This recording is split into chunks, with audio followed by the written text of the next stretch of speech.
El dolor. A ver, es una experiencia universal, ¿verdad? Algo que de una forma u otra nos toca a todos.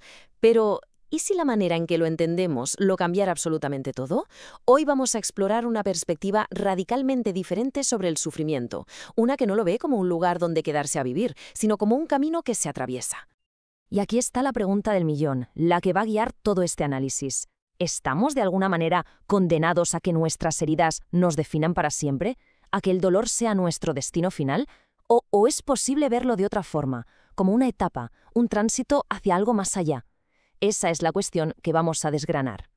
Bueno, para empezar, es fundamental entender cuál es el paradigma que domina hoy en día. Nuestra cultura, que está muy influenciada por ciertas corrientes de la terapia moderna, a menudo nos presenta el dolor casi como el mismísimo núcleo de nuestra identidad. Lo que se propone es algo que podríamos llamar el evangelio del dolor entronizado. En este modelo, el trauma no es algo que te pasó, es lo que eres. El sufrimiento se convierte en una realidad permanente que de alguna manera hay que abrazar. Y claro, la sanidad se transforma en un trabajo interno que parece no tener fin. Esto nos lleva a una consecuencia que es inevitable. Si el dolor es tu núcleo, la liberación real, la de verdad, se vuelve imposible. La identidad queda completamente anclada en la herida. Pero frente a esa visión, el texto bíblico presenta una alternativa que es, como poco, revolucionaria. Propone un cambio de marco total. Y esta es la idea central, así de simple y a la vez así de potente. El dolor es un tránsito, no una residencia permanente. Es un episodio en la historia de una vida, sí, pero no es la identidad de esa vida. No define la esencia de una persona, sino que es algo temporal que se atraviesa. Ahora bien, ojo que es muy interesante ver cómo esto se diferencia de una especie de estoicismo con un barniz cristiano. El estoicismo te dice, a ver, el dolor es inevitable, así que aguanta, sé fuerte, que no te afecte. La virtud está en tu fortaleza interior. La esperanza cristiana, en cambio, dice algo muy distinto. El dolor es real y duele, y mucho, pero no es el final de la historia. Se puede llorar, se puede lamentar y a la vez confiar. La base no es la propia fuerza, es la fidelidad de un Dios que promete redimirlo todo. Y esto nos lleva a dos geometrías del dolor, dos formas de verlo que son como la noche y el día. Por un lado, el pensamiento horizontal que nos atrapa en la línea del tiempo. Se mira el trauma del pasado, se procesa en el presente y se espera una sanidad en el futuro. La mirada está fija, obsesionada con el dolor. El pensamiento vertical, por otro lado, mete la eternidad en la ecuación. El dolor temporal, por muy grande que sea, se relativiza al compararlo con una gloria eterna e infinita. La mirada se desplaza del dolor hacia Cristo. Claro, la teoría suena fascinante, pero ¿cómo se ve esto en la práctica? ¿Cómo se vive? Pues los textos bíblicos están llenos de personas de carne y hueso que vivieron esta teología del tránsito. Vamos a ver algunos ejemplos clave. Empezamos con el caso de estudio por excelencia del sufrimiento, Job. La lección fundamental de su historia no es que encontrara un significado oculto y maravilloso en su dolor. No. La clave es que, aunque lo sufre y lo lamenta con una honestidad brutal, nunca, jamás, permite que ese dolor se convierta en su nueva identidad.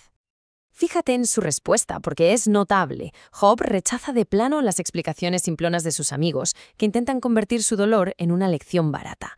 Él sabe que su sufrimiento no es una clase ni un castigo. Al final, no obtiene una explicación, sino algo mucho más grande, un encuentro con la soberanía de Dios que lo reorienta por completo. Su restauración no es el resultado de un proceso terapéutico de procesar su trauma, es un acto de pura gracia. Otro ejemplo lo tenemos en David, un hombre que sufrió traiciones e injusticias terribles, incluso por parte de su propio hijo. En un momento de humillación máxima, huyendo de Absalón, pronuncia estas palabras, que son de una rendición total a la voluntad de Dios. El patrón de David es constante. Sufre. Y sufre profundamente, ¿eh? Solo hay que leer los salmos. Pero se niega en rotundo a construirse una identidad de víctima. Nunca le da al dolor el lugar central, el trono de su vida. En su lugar, ¿qué hace? Suelta el control. Reconoce que su historia la escribe otro. Y esto es sumisión, que no tiene nada que ver con el estoicismo. Y llegamos a Pablo. Si alguien sufrió por sumisión, fue él. Naufragios, palizas, prisiones, lo que quieras. Y sin embargo, su perspectiva es radicalmente contracultural.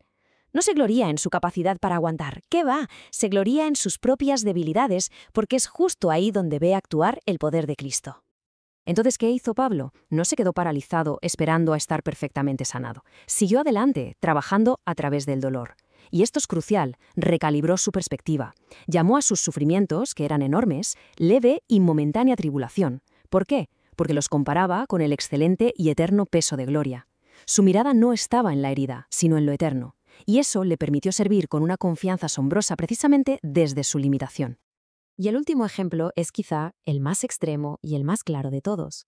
Esteban, el primer mártir. Imagina la escena, está siendo apedreado hasta la muerte. En ese preciso instante, sus últimas palabras no son sobre su dolor, sino sobre lo que está viendo en otra realidad. Aquí el contraste es que es brutal. Un enfoque moderno diría, concéntrate en el trauma, procesa el dolor de cada piedra que te golpea. La respuesta de Esteban es mirar a través de las piedras, hacia el trono de Dios. Para él, la realidad primaria en ese momento no era el dolor físico insoportable, era la gloria celestial que estaba presenciando. Su mirada determinó por completo su experiencia. Entonces, la pregunta es obvia. ¿Cómo es posible alcanzar esta visión? ¿Qué mecanismo interno permite a estas personas ver el dolor como un tránsito y no como un destino?